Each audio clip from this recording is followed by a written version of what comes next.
Hello, everybody, and welcome back to another episode of The Cup Duet Reviews. That's right, we're doing this again. I am your host, even though there's only two of us, Ryan Borochovitz, literary manager for Cup of Hemlock Theatre. And I am joined today by someone who, for fans of the show, needs no introduction at this point. She is a dramaturg, critic, academic, playwright, many hat-wearing theater artist, and I'm always happy to talk to her about just all kinds of fun theater stuff. Ashley Murphy, how are you doing today? Oh, I'm doing great. I've been looking forward to this all week, so I'm very... So have I. So I'm glad we're getting to do this. This is going to be a fun one. For those who didn't look at the title of this video, we are going to be talking about, I kid you not, Ratatouille, the TikTok musical, aka Ratatouille. Just before we get any farther, can we just unpack what it means to be that person who didn't look at the title of the video, just sees you, me, and like a superimposed image of a rat and is like, yes, that's what I want to watch today. That is, yep. These people talking about rats, sign me up. Well, yeah, you brought up an interesting point as we were preambling before we got started about we are kind of two of the more academically oriented people who tend to appear on the Cup, and of course we're the ones who are going to be talking about the silliest thing ever created by legitimate theater people. Like, I love that this is something that we're objectively just doing in our spare time, is unraveling Ratatouille through, like, presumably a bunch of academic and critical lenses. Great, here for it. Now, we're going to talk more about it in a moment, but first I have to ask our favorite question. What is in your cup today? Well, my cup is a bottle today, because I really need to do dishes. But it is a hibiscus and rose hips kombucha rye. Nice. I'm trying to drink less coffee, so fermented tea feels like a nice replacement. How about you, Ryan? What is in your cup today? I have in my classic The Cup cup. Hey, that's the show we're on right now. I am drinking orange pico tea, kind of as always. Just easy go-to. I feel like your intro slate and your outro slate have become just permanent fixtures of the show. Yeah, I don't know how or why that happened, but I guess it's just a thing. Turn me into a meme, and then 20 years from now, there'll be a musical about me.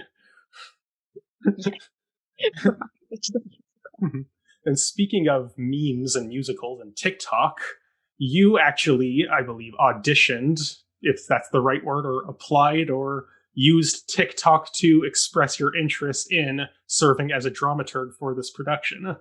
Right. Okay. So I'm a pretty shameless TikTok user. I've tried to delete it a couple of times. I'm well aware that it's preying on, the addictive side of human personality, whatever. I use TikTok quite frequently. And so when the first song, the just like Rami the Ratatouille one first came out, I was here for it. And then I saw the remix of like the Broadway thing and I was like, oh my God, I can't believe someone's just turned this meme into like a full song. That's really cool. For a good 2 or 3 weeks, every single video on my feed was something to do with Ratatouille. It was someone making like a dance or a song, or the dude from Jessie auditioning to be Gusteau, which then he was in it, which was really exciting. But I was like, but no one wants to be a dramaturg for this show. I mean, come on, this is the ultimate experiment in adaptation and working with new forms. This is transmedia at its finest. Why is no one trying to do this? Is Magda Romanska not on TikTok? Like, come on. So, and making a TikTok isn't that hard. So I just decided to make a video saying, hi, I don't know if this is like a centralized thing yet, or if this is still in the hands of the people. But if someone's making it a thing, I'll be a dramaturg. I never go back. But it has gotten like a decent number of views. So, Can we roll the clip now? Hello. This is my first and possibly my only TikTok. I want to be the dramaturg for Ratatouille. Every day I scroll through my feed and there seems to be a new song from Ratatouille, and they're all perfect. And while a secret part of me wants to be in Ratatouille, because I do think I am part rat, I don't think that's what my calling is. Let me be your dramaturg. My qualifications include being willing to do this for free and being a dramaturg. Ratatouille has been the highlight of the past 3 weeks. And I really do think this is heading to Broadway. I think this is destined for greater things, and I think in order for it to get there, it needs a dramaturg. Why this rat now? That is the kind of question I will ask while developing Ratatouille. DM me for details. Well, that was delightful. Thank you for sharing that footage. I can't believe they didn't hire you. Like, it's okay. Jeremy O'Harris, Like, I'll email him, I'll ask for future projects, but it's okay. Yeah, well, it's okay. Now, because you couldn't be a dramaturg, you're able to reasonably be a critic. You can put on that Anton Ego hat and, tell them what you really think about it. 100%. Where would we like to start? I mean, it's such a work of genius. Where's the best place? Well, let's kind of just start with, what did you think about it? General impressions. Why on earth is Adam Lambert in it? That's I don't know why, but I love that he is. Just the casting. So when you have such this melange of Broadway stars, old and new and somewhere in the middle, again, the dude from Jessie is just there because he happened to make a TikTok. Yep. Incredible. Like, the casting, I think, is the true star of the show, because when you can't have an ensemble mentality when everyone's in their own rooms, it goes to this weird little curational project thing, which is really neat. Also, the orchestra. Like, the orchestra is objectively good. Yeah.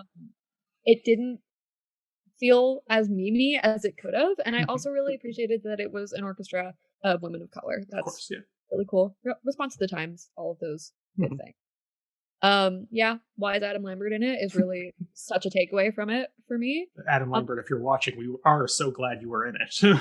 Oh, and thanks 100%. For watching. Like, thank you for being in it. Oh, to be a fly on the wall when you spoke to your agent about it. I would like to know how that conversation went. Like, I don't know if he made his own costume, but he brought it. Like, so costumes, I think, is something that we can also dwell on a little bit too, right? Like, the inconsistency of mouse ears and noses and things. Wayne Brady, if you happen to be watching, you're just a prince. Well, like, yeah, so I have been, like, quietly in love with Wayne Brady since I was a kid. Like, I was a huge Who's Line fan. And so when he showed up on the screen, I will also say, like, I knew very little about this going in. So I kind of, well, it's funny. So I'm not on TikTok. I'm an old man in a young question mark-ish person's body. So yeah, like, I'm aware of TikTok. Literally, when you sent me that Ratatouille audition tape video of yourself, that was the first TikTok I'd ever watched. And I think, unless you count this piece now, I will say only. So I don't know much about TikTok, so I didn't realize this was a meme when they announced that this was a thing that was actually happening. Because I read Playbill, I saw the article for it. Just kind of looked at the headline, smirked, thought that was funny. I don't even think I proceeded to read the whole article. I'm just like, okay, that's funny that TikTokers made a musical and Playbill is strapped for content and is supporting this. And I even, like, I talked to Mac about, hey, this is a thing that's happening. Maybe we could put this on the docket, mind you, without having read the article. And then he's like, yeah, that's a good idea. And then we both promptly forgot about it instantly. And then when you pitched, hey, we could just do, like, a short duet about this and come in very late with our hot takes, I will say. I'm like, yeah, sure, I'll watch that. So when I watched it, I wasn't expecting it to be, like, actual legitimate Broadway stars and, like, big celebrities. I thought this was a thing that they stapled together a bunch of random TikTok videos and called it a musical. So when Titus showed up on the screen at the beginning, I'm like, oh my God, wow, they went kind of all out for this. And then Wayne Brady was there, and I audibly gasped when I saw Andre de Shield. I'm like, which is the same reaction I had to him showing up on screen in John Mulaney and the Sack Lunch Bunch. Yeah. I'm like, oh my God, Andre de Shield is in this. How is this a real thing? I miss that man so much. So almost a year to the day before watching Ratatouille, the TikTok musical, I saw Hadestown in New York. Oh, how the times changed. Lucky duck. Yeah. And he's also, a Baltimore export, so I have a lot of affection for him. Have you ever done community theater with him? Tragically not. Not. He's way too good for it, and I know he is, but you can dream. But just the casting, like, to be the one sending out these cold call emails to the likes of Andre de Shield, Priscilla Lopez, Adam Lambert. Hi, we're making a TikTok musical adaptation of Ratatouille. Disney, the benevolent gods, have just allowed us to do it for one day only. Amazingly. I think they should put this on Disney Plus. More people need to see this. 100%. This should go the way of Hamilton. Like, 100%. And it's already a film. They don't need to now do anything more to it. Yeah, exactly. I mean, where do you go from here when media has already peaked? It's Yeah, this is it. McLuhan's dream has finally been realized. for sure. I guess in the interest of keeping like some semblance of structure within, let's do that. Standout performances in this here musical. It's tough because everyone really is bringing their A game, but I think it just kind of has to go to Titus. Like he is the anchor of this whole show. He brings it together. Like there's not a weak link in the cast, obviously, but yeah, he is holding it together. He belts out those numbers. He's just having so much fun, and it shows. And and also like I saw an interview with him, or like in the pre-show thing, where he talked about how like he found out about this like less than a week before going into the studio to actually doing it. I think that's like, I could be wrong about the details on that, but yeah. So I don't know if that was the same for all of the cast members, but he certainly had the most to do in it, and he just brought it in every single moment. I can't tell if a lot of the jokes in it were ad-libbed by him. He's just like so effortlessly funny. It's hard to tell. He can make a scripted scene feel like it's ad-libbed. I laughed so hard at so back to the skinny pasta man line. And I couldn't handle it. And yeah, as great as everyone is, he has to be my shout out. For sure. And like he embodied just that sort of childlike nature as well, really well, which, you know, I mean, it's a separate conversation, I think, of who is this for, and I think we can go back to that later. But it's for theater kids. Yes. But he's also, you know, a Remy for all ages, which I really appreciated. Yeah. But I would as well like to give a shout out to Andrew Barth Feldman, who, of course, Linguini. He was good. Don't get me wrong. Like it's talent, work ethic, all of those things. But the thing that I liked about him is not necessarily anything to do with him, but so much that he's such a faithful embodiment of the Linguini of the movie. 100%. Like it's 100% like more good luck than anything that he has the same nose, but I appreciate that. That's fidelity and adaptation, and I'm here for it. And just like his tone of voice, his posture, his just like every little detail. It's like, wow, you are a cartoon character come to life. And yeah, and you're also just big up and coming Broadway star. So right. What a perfect match. I feel like Linguini is the next logical step for Evan Hansen. Yeah, like, of course. Like I buy it. Absolutely. In terms of casting, I will say as well. So have you seen Emily in Paris or no? I have not. Sadly. It's not good. Don't see it. Okay. But Ashley Park. So she is fantastic in this. She is, but she's also made such like a career at this point of doing shows with awful French accents, and I love that can be just a line on her resume now. Yeah. Like, I am known for doing bad French accents across media. Hire me. But the fact that she's able to sing like that super fast tango without dropping the French accent at all, like it's not a good French accent, like obviously deliberately, but yeah, or I'm assuming deliberately. Mostly deliberately for her sake, yeah. Yeah, but like just the fact that it's hard enough to maintain the accent, sing very quickly instructions about cooking to the tune of a tango, but to do them both at the same time, I think is very impressive. Absolutely. Absolutely. And I just think as well, like all of these, the famous people that they brought in to do this will have learned this all relatively quickly. It's fun because fans, quote unquote, of Ratatouille have been watching this develop over TikTok for months. Yes. Like, I'm not ashamed to admit I knew most of these songs going into it, right. Some of them word for word. Which is good that we have this variety of experience where you're like, I saw this at every step of the way, this real kind of embedded dramaturgy criticism. Whereas I just showed up on opening night and like was blown away by the fact that this exists and is as good as it is. Yeah, for sure. And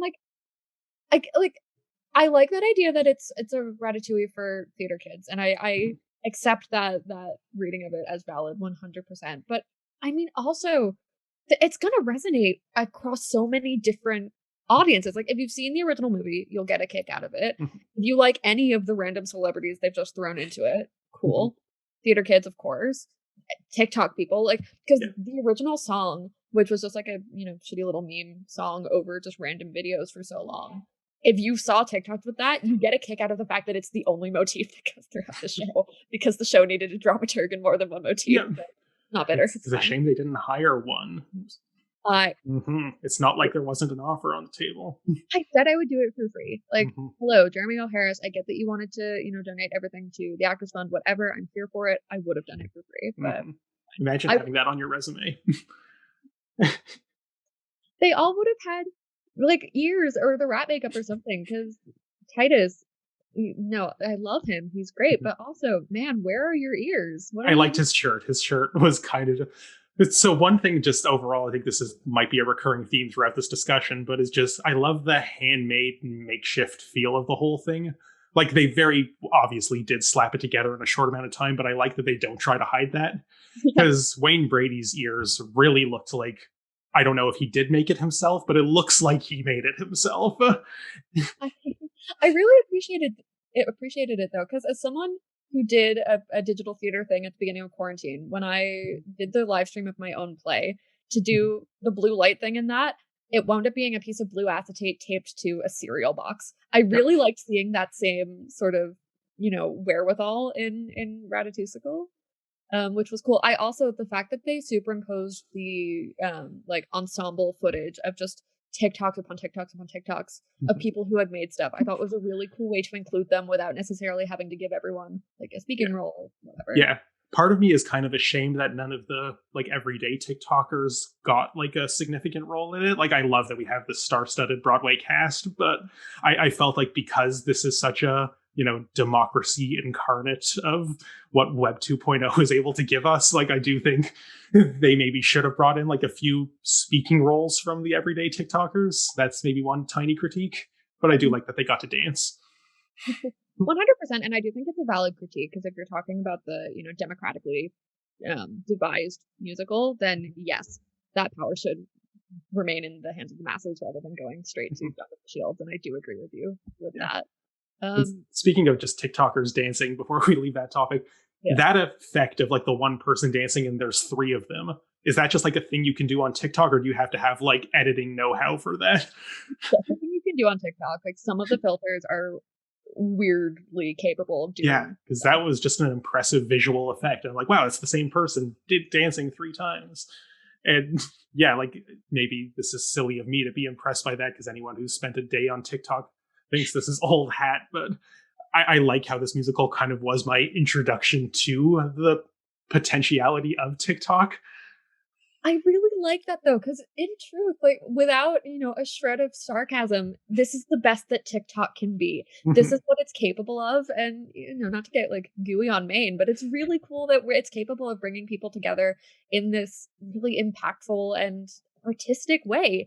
That this is what digital theater should be. I did a panel yesterday about what digital theater should be, and I don't want to be that, Gen Z person in the room who's like, it should be Ratatouille the TikTok musical, but it should. But there's no reason why it shouldn't be. Like, would I prefer for it to be, like Blasted the TikTok play? Maybe. But... You know what? Maybe that could be your next project. Maybe. I don't know how that would work, because like obviously the violence of that play is so inherent into it. Like, Ratatouille is a cartoon, so you can kind of get away from it. Like, Sarah Kate is very literal theater of cruelty. And like, you kind of have to have the dissolving of barrier between audience and performer there, that I don't think digital TikTok musical necessarily can achieve in the same way. I'm not saying it can't. I'm having trouble visualizing it, but it's your job to prove me wrong, I guess. Challenge accepted. But just in terms of the fidelity of adaptation as well, from screen to screen, it keeps enough of the main components of the movie as well that any adaptation scholar that's watching this should be super thrilled. Yeah. Like, it's preserving the intent of the original medium while also translating it to this new form, which is so cool. Like, yeah, I think there's a lot we could unpack with, like, we've both studied adaptation theory, so like, we are the right people to be talking about this. But like, I have a lot of thoughts about the how does this fare as an adaptation question. A question I would float to you, and it might be hard for us to get in this mind frame, but do you think you could follow the plot if you weren't familiar with the original film? It's a good question, and I think the answer might actually be no. I would say yes and no in a way, but just explain yours first. I feel like both the marketing and the idea behind the project so accepts and understands that whoever's watching this has seen the film, that it was never even a question of, oh shit, will people actually get this if they haven't seen it? Like, if they're making it for theater kids, which we've decided they have, name a theater kid who hasn't seen Ratatouille. Most of us are the right age for us to have seen it as children or preteens. So yeah. What is your yes and no? Well, I think so. What impresses me about it is that the whole thing's less than an hour long, and they're already taking a pretty short movie. Like your average Disney Pixar movie is an hour and a half, and to condense it to less than an hour, but also expand things that would have been 2 seconds of the movie into like 4-minute musical numbers. Kind of, it's an interesting economy of like plot propulsion happening here. So like, while I do think a lot is lost in that condensation, I think they did a good job of, I don't even want to say trimming the fat, because you could watch the original movie. There is no fat in it. It is like a very like perfectly like what Brad Bird is an expert at, like well-paced, like, you know, children's cartoons. But yeah, I do think they found ways to just be like, yeah, that's an important plot point, but that can be narration. That doesn't have to, you know, and I think a lot of it does come from the mediation of the actors aren't in a space together. We can't do a lot of the, you know, visual storytelling that, again, Brad Bird is great at in an animated film, where you don't have to, you know, logistically work around people probably in their own apartments filming TikToks. So anything that kind of didn't make sense, like by, you know, through visuals, just became narration. And like, I think for the most part it worked, but it does breeze through a lot.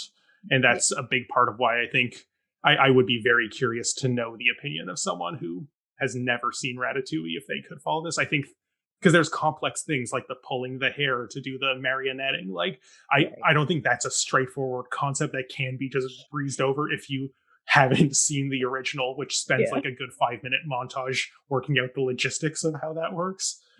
So that's, my big sort of question.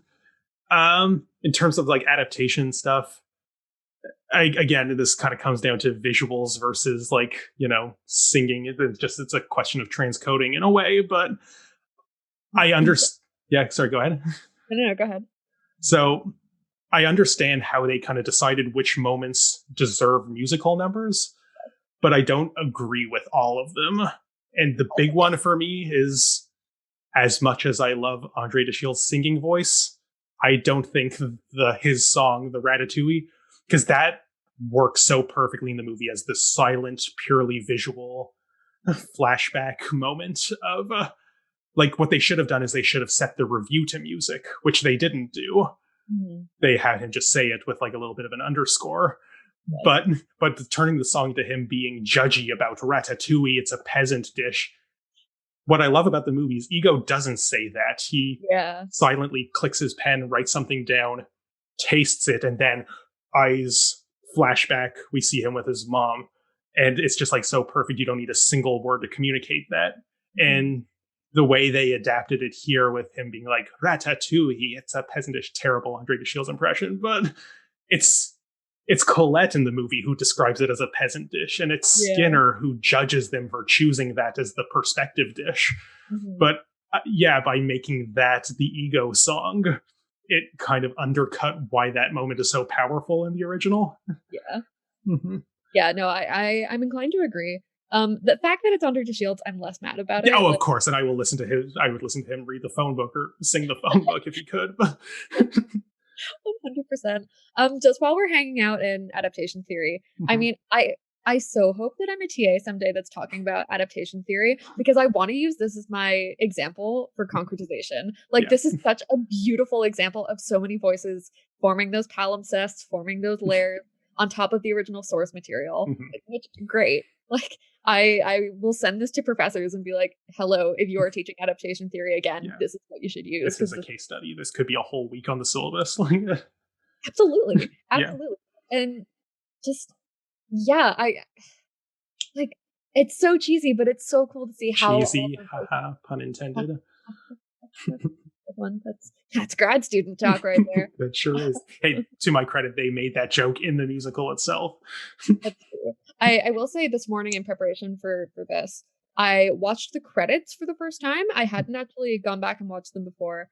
And the fact that it ends with Andre de Shields saying, I didn't like this musical, I loved it. Like, what a... Yeah. I feel like I'm not being a good critic because I'm so in the desired audience for this that I just ate it up. Sometimes I think being a good critic means recognizing when this is just so for you that you can just speak passionately about everything you love about it. And I think that's okay. You don't need to just be objective, this or that. On the subject of the credits and, Rata mix, can we just talk about all the Six stuff?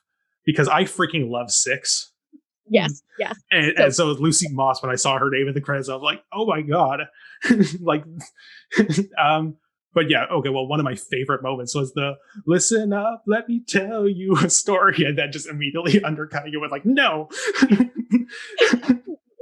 Absolutely. And I just loved as well that, so the TikTok song that started it all, they didn't change the lyrics at all. It makes no sense. The lyrics are just nonsense words that some girl was singing to her cat one day, and they just completely preserved it as well. It's like, Remy the Ratatouille, the rat of all my dreams. Hello? What does that mean? It doesn't mean anything, and yet it means everything. Like, the only way I think it can work is if they change it to like Remy, comma, the Ratatouille, comma, as if they're exclaiming like, Remy, the Ratatouille. But he's not even the Ratatouille. The title refers to the dish and eventually the restaurant he opens at the end. He's not the Ratatouille. That doesn't make any sense. No, he's simply the rat. But I love that they didn't change it. I think this is kind of getting it back to its roots and sort of tracing the genealogy of this project, the palimpsest that you were referring to. Absolutely. The opacity or lack thereof of the layers from Final Project to source material. One big area where I will say they improved on the source material is in the Linguini Colette romance. Yes, absolutely. Because that's of dubious consent, to say the least, in the movie. She literally has a thing of mace or pepper spray pointed at him when Remy decides he should kiss her right now, and does it.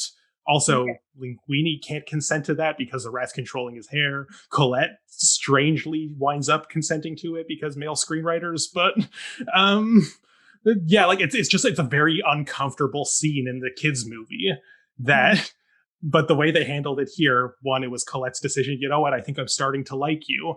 And then we immediately move on to blah, blah, blah. He tells her about me, the rat in the hat. Blah, blah, blah. The humans fall in love. Moving on.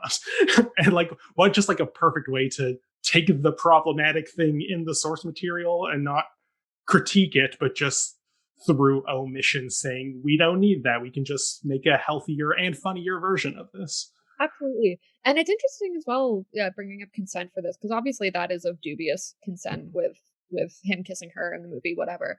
But he doesn't really ask for any of what happens in the movie either. Like, or like he didn't ask for, this rat to grab his hair and teach him how to cook. And it's established, multiple times the movie's predicated on the fact that he can't control what's happening.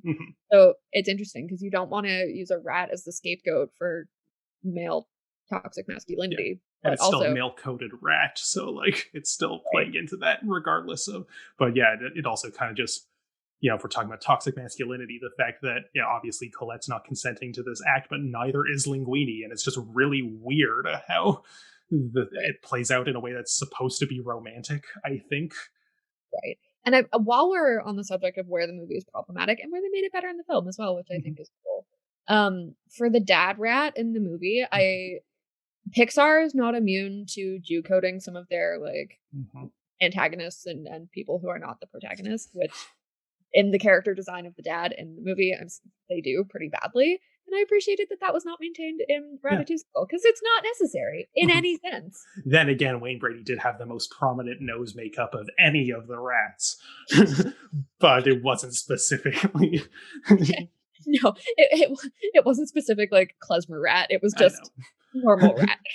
Yeah. I agree. I think, I will say that's not something that really bothers me about the original, like speaking Jewishly. I kind of make peace with that. It's still an improvement from like earlier Disney things. Like, I don't know when the last time you watched the Aristocats is, but like, yeah. So a friend did that this week as well. We were actually talking about that, and it's Yeah. So yeah, I've become numb to a lot of the stuff when it comes to movies by corporations that I love against my better judgment. Yeah. But yeah, I do think, yeah, simple things like that were just easily fixed just by having actual actors doing it. For sure. And For with sure. possibly having to do their own makeup. I just take a moment and imagine Wayne Brady just in his bathroom at home turning himself into a rat for this. It's all I could think about since watching it. It's so sewing good. ears onto a toque, like, yeah. There's so much to unpack, and it's all just so bizarre and exactly the salve that I think people needed after 2020. Mm-hmm. Like to start 2021 with that and then go immediately into the inauguration as well. Like, yeah. That's how you want to start a year, right? Mm-hmm. Like, then also there was a coup in between, which is weird. Yeah. Fine. There's a coup in the movie too, kind of. Yeah, in a way. It was publicity. It's fine. It's fine. QAnon is actually Rat-anon. It's fine. Oh, okay. We're going there. Please don't get into the comments, Rat-anon people. On the subject of adaptation, since we were still on that, I'm curious if you have thoughts about the themes of the TikTok musical versus the themes of the movie, because I don't think they are quite saying the same thing. No, I would agree. And the obvious one being that the movie I don't think is trying to tell Remy's story for the most part. It's kind of weird and tricky in the movie because it's not really Remy's story, but it's not really Linguini's either. It really walks that line between having two protagonists, and I actually don't know if that's always successful. But in Ratatouille, they have very clearly made it this is Remy's story that he is telling, he is narrating. Linguini's kind of, I wouldn't say an afterthought, but he is parallel and to the side of Remy's main action. So that being said, I think that there's definitely more in the musical of anyone can cook, self-acceptance, in the aftermath of Lady Gaga, whatever. Florence Way, yay. Yeah. Whereas the movie, I think, gets a little more nuanced with it. It's anyone can cook, but there will be challenges along the way in order for you to do so. I think the musical is more anyone can cook and there is no asterisk there, which cool. What about you? Yeah, like I think to me, the way it was framed in the musical feels, for lack of a better word, like a musical. It's the, we get our big I Want songs. We get our this is about me becoming famous and the world accepting me. And granted, it has been a little, like at least a few years since I last watched the movie, but like I don't remember that being very prominent as like a motivating force for either Remy or Linguini, but certainly not Remy. Like it's more about like, I live in the sewers. I need to get out of, the slums, for lack of a better word, and work my way up to be, doing what I love more so than to be famous. Like the thought of opening up a restaurant never occurs to movie Remy until the end when Gusto's gets shut down and, well, this is our backup plan. Yeah. I'm also now just thinking, is Ratatouille at all a parallel to Les Mis? Because I'm now thinking, oh God, is there like a retelling in there? There's not. I'll let you explain your thought process before I rebut to that. Like, it's a pretty thin hypothesis, and I'm aware of that, but I'd say that the redemption arc in terms of manipulating and using other people in order to facilitate said redemption arc from going from the sewers of France to renown and prestige, redundant. But yeah, it's thin, but France. I could see that. The big wall on the subject of theme, the big kind of obstacle to that, I'll say, is Ratatouille has a zero tolerance stealing food policy that Remy is frequently condemned in the movie for. You stole food, bad rat. You shouldn't do that because people don't do that. Whereas Les Mis very much comes on the side of all I did was steal some bread. I do not deserve this punishment. Down on the side of that, or does it come down on the side of Russell Crowe following him around for the entire 3-hour movie being like, you stole bread and you should die for it? So okay, Javert, I'm not going to indulge that the movie is what we're talking about when we talk about Les Mis, but Javert learns the lesson that even though this man is a thief, he is a decent man and he doesn't deserve what I have put him through, but I also can't reconcile the fact that a thief can be moral, so therefore I have to die. Is the Javert arc there, whereas Ratatouille does come down on the side of you don't steal food, you earn food or people give you food as a gift. It's, there is no room for nuance, and you are starving, you sometimes need to steal food, which Victor Hugo somehow figured out before Brad Bird could, I guess. Yeah, Ratatouille is really a morality play at this point. It's really coming down to capitalism. You work to earn your keep and nothing else. Well, it is kind of like this capitalism fantasy of the very poor, the destitute, the literal rats can rise through the rank on nothing but talent and gumption and become the greatest chef in all of Paris. Sure, anyone can cook as long as they have that unique, Ayn Rand Ubermensch kind of, like, again, Brad Bird loves that stuff, but like, Just while we're on the subject of like heavy philosophical debates for, both the movie and the musical, but is Remy's puppeteering of Linguini, is Linguini the Über-Marionette? Is this what they meant all this time? This was what Edward Gordon Craig was talking about, just the perfect vessel for the genius director to exercise like a puppet.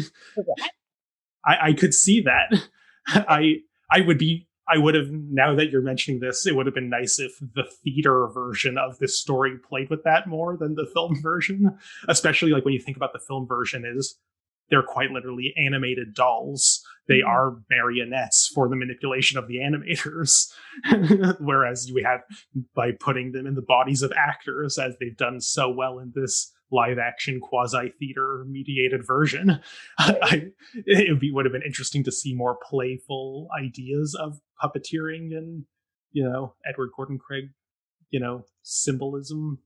Yeah, it would have been cool had they found perhaps a more effective way to facilitate the relationship between Remy and Linguini. I get that it's hard. Like, this isn't a serious critique. But at the same time, I think that there might have been cool ways of just like playing with where the frames were within the bigger screen and stuff like that, just in terms of showing what's happening there. Because again, if you haven't seen the movie, maybe it's not the clearest. Yeah. I do like just the visual imagery of like the hat green screen background when Remy is inside the hat. One thing that I thought was well done halfway well done is in the scenes where Remy and Linguini are talking to each other, or Linguini's talking to Remy because Remy can't talk to him. Linguini is framed from below, like you're just looking down onto the camera, but then it cuts to Remy and he's just like face forward, perfectly centered. So like, oh, you did a good thing on one half of the like cinematography of this, and then kind of didn't follow through in the other half. And I don't know how much of that is the actors being responsible for producing their own contributions. Right. Mm-hmm. Right. One gets the sense that might have been an issue through the project, that the communication might not have been the strongest. Because that then also speaks to the lack of cohesiveness in like costuming and makeup and stuff like that. And it's a weird last minute project. Like, it's not super unexpected. Well, I wonder how much really involvement there was between like Lucy Moss as the director and the individual participants, or did she just tell them like, here's your part, we'll talk about the character a little bit, now go film some TikToks and we'll stitch them together in post, because in that like pre-interview during like the digital red carpet, Titus did mention like he was in a studio and they filmed it, like. Right. So I imagine, but he also had the most to do. Other people very much did look like they were in their apartments, I think something that, part of the COVID necessity of the way they stitched this together, kind of, we can be more forgiving about this stuff because of that, but also for draft 2 could be improved. Right. Something that's interesting to talk about with this as well. Have you read any of the reviews or no? Very little. I kind of just checked out some stuff just to kind of get like a feel, because I honestly didn't really have a comprehensive view of how this even came together. So I wanted to read up on it after, because it defied my expectations of what I thought I was getting into upon watching it. Yeah. kind of a funny story. A friend who I'll tell you when we're done recording, but a friend emailed me asking to watch Ratatouille and was like, "Can you send me the context for it too? Because it sounds interesting, but I am old and I don't understand. Like I don't get it." And I was like, "Don't worry, I got you. Yes, you should probably read this to understand it." That said, the criticism of it has been so aggressively missing the point. A lot of what I've seen, it's like, they're all for the curation, the casting, whatever. But they're also like, this will never be a real Broadway musical someday. It's like, no, it won't. Well, that was a question that I actually wanted to bring. I kind of was thinking this could be like a big final question, but since you're bringing it up now, let's talk about this. I think it could work as an actual, or I think Ratatouille the musical could work as an actual, and I think they could use a lot of the songs, and script work that's already been done in this version.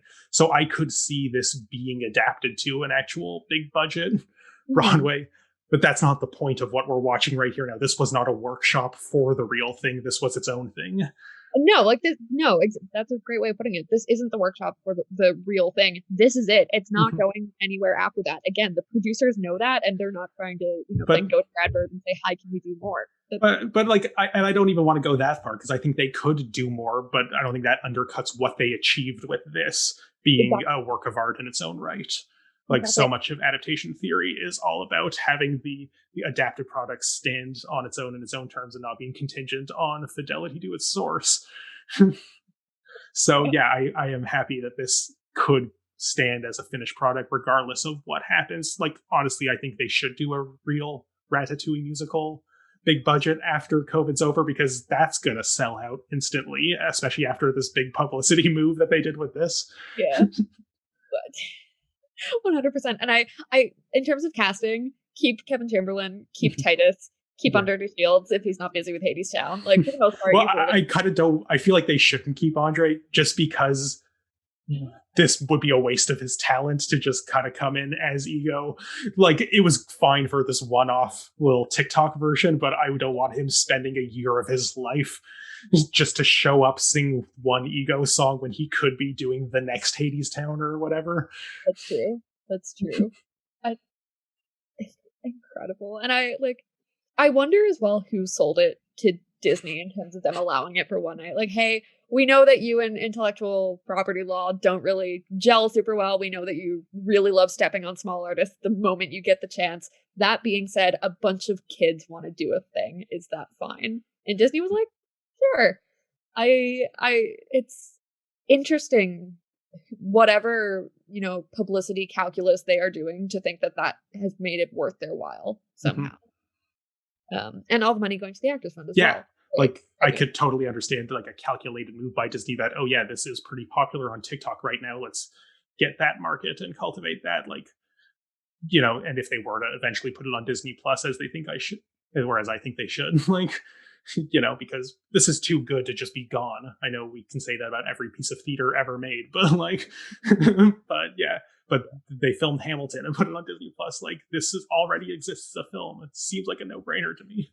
It does seem like a no-brainer. And it's just interesting because with the criticism that's come out, it's not to speak harshly of critics, but a lot of them are older and of the privileged variety who don't necessarily engage with TikTok super often, and I don't understand why they chose to review it if they didn't understand it going into it. This, it's not like this is a show running off Broadway where you have program notes or something. If you were seeing this and then didn't understand it at the end in real life, totally get it, fair criticism, whatever. But this wasn't ever meant really for a cold audience. Right? This is for people who get the lore and who kind of understand this is an exercise in how we can form togetherness and ensemble over TikTok, not an exercise in how can we create a perfect musical that's dramaturgically sound for all audiences. Yeah. The intention. And I think, this is kind of just a big general problem with criticism today, or the state of criticism. But speaking as someone who knows so little about TikTok and really didn't even know the genesis of this project, I still went into it. Well, one, I was expecting something a lot less less big than this. I really thought I was just watching TikTokers stitching together something, and then when I saw legitimate Broadway actors, I got so excited. But I think the big problem with criticism, or I won't speak to all critics, but many critics today, is judging a play or piece of media for what you wanted it to be as opposed to for what it is. Yes, 100%. And I think judging a play or a performance or a TikTok musical, especially a TikTok musical, to the extent to which it engages with your preconceived notions of what theater should be, this is something that's experimenting with form. I think the thing that will linger from, if this goes in textbook someday, it's experimenting with form at its core. Yeah. It can't engage with what you expected going into it because you can't have seen anything similar to this before. It hasn't been done. That said, there's another TikTok musical that appears to be in the works for Bridgerton, which is interesting. That's interesting. Yeah. I mean, story to come, I guess, but it looks like that might be in the works. I don't know whether a trend of TikTok musicals after Ratatouille is necessarily what theater needs or wants right now, but cool that that's a thing. Yeah, I could see this becoming an oversaturated thing of Ratatouille did it, it did well, so now let's all make TikTok musicals. Yeah. I don't know. I do want to see how this develops and becomes a new frontier for performance, especially for however long COVID goes on for. Like, it's good that we are finding ways to experiment, but I could see them becoming very stale very quickly. 100%. I mean, that said, though, the musical theater BFAs and the high school theater kids whose shows are canceled indefinitely, cool thing for them to do. And especially for the songs for Ratatouille and things where they're using compositions from actual emerging composers. It's not people who are making their living off this already. It's people who genuinely will benefit from this exposure, which is really cool. So, good. Yeah. The big thing, I think, now that we've had a TikTok musical, I think what I'd like to see next are different experimental forms of theater, like maybe not musical, like we talked about Sarah Kane before. Like, sure, what would the Sarah Kane TikToks look like? I don't know, like just rat off any number. What does Kabuki look like on TikTok? Like, I think I don't need to see great Ratatouille did it. Now all musicals are on TikTok, but I do want to see what else can TikTok do in the absence of live theater. Well, absolutely. And I think that there's a case to be made for any social media having more performative capabilities than we're necessarily giving it credit for. I mean, you can do really cool things with Twitter. Like a Twitter performance of a Martin Krim play would be really neat. And, remove bodies from it entirely and just make it just text in cyberspace and see what the implications are there. But yeah, I hope that Ratatouille has given some sort of credibility and legitimacy to this new weird experimental thing that for whatever reason had a lot of money thrown at it very, very quickly. And hopefully that's inspiration for something to follow in its footsteps, whether that's another TikTok musical or not. Maybe not, but just capital S something, I guess. Yeah. Cool. Do you have any last thoughts before we maybe put a pin in this? I know we could probably talk about this forever, but I think we're reaching a graceful conclusion. I think we are reaching a graceful conclusion, and I when I think we're both so strapped for actual criticisms of it's hard. No major closing thoughts aside from the fact that, like, just again, I think it speaks to the moment so well in terms of just wanting togetherness and community in a time when those are really hard to achieve. Transcending the story of Ratatouille into a greater story of the human condition, I think is really cool. And just kudos to the people who put it together. It's really remarkable, I think, what they were able to achieve with this app that was, going to get banned for a while as well. Like it's in the aftermath of that, which is I kind of didn't even think of that, but that was probably part of what was going on while this was in production, and 100% the precarious future of it. Whether or not TikTok in general, let alone this production, could survive. Absolutely. And what a great F you to certain someone who didn't want TikTok to exist anymore for reasons that not only does it exist, but we have a musical of it starring mostly people of color, and we're all just having a good time. Yeah, and produced by people of color, and just, it is so many things that said person would despise, and the fact that it predates his exit from his house, I'm okay with. It's good. Yep. I think that's a fine note to end on. All right. Allie, thank you so much for joining me. This was so much fun. I'm so glad we got to talk about Ratatouille. I'm glad I had somewhere for these thoughts to go, because I promise you there's no one in my everyday life who cares this much about it. Well, that's what I'm here for. And like, you could just start a blog, I guess, but I'm happy we are able to have these conversations and share them with the world. I don't know who's going to watch this, but if people do, thanks for watching. Absolutely. Hello. Thank you. Titus, hello. I'm a big fan. Yeah. Thank you. Yeah, the whole cast. Wow. Absolutely. You're all watching. We're so honored. I think they sent it to their group chat. That would be fun. That would be. All right. Where thank you. Find you on social media, Ryan? Oh, well, yeah. I'm supposed to ask you that. I'm sorry. No, okay. Well, I'm not on social media very well, so just throw all that love to Cup of Hemlock Theatre. The Cup of Hemlock. It's the channel you're watching right now. It's at COH Theatre on all platforms. How about you? What's your social handles? That's a great question. I have an Instagram, which is at Allie, ALY_Murph. And I have a website, which is ashlingmurphy.ca. Canadian. Do you want to plug your TikTok? No. No. If you happen to find me on TikTok, there is only one video there, and it is the one about being the dramaturg for Ratatouille. It will stay that. Yeah, which you've already seen. Yes. There's nothing more to find, I promise. Alrighty. All right. Well, thank you so much. Thank you all for watching the entire cast of Ratatouille. We appreciate your support. And yeah, good night, everybody. Stay safe. Wash your hands. Anyone can cook.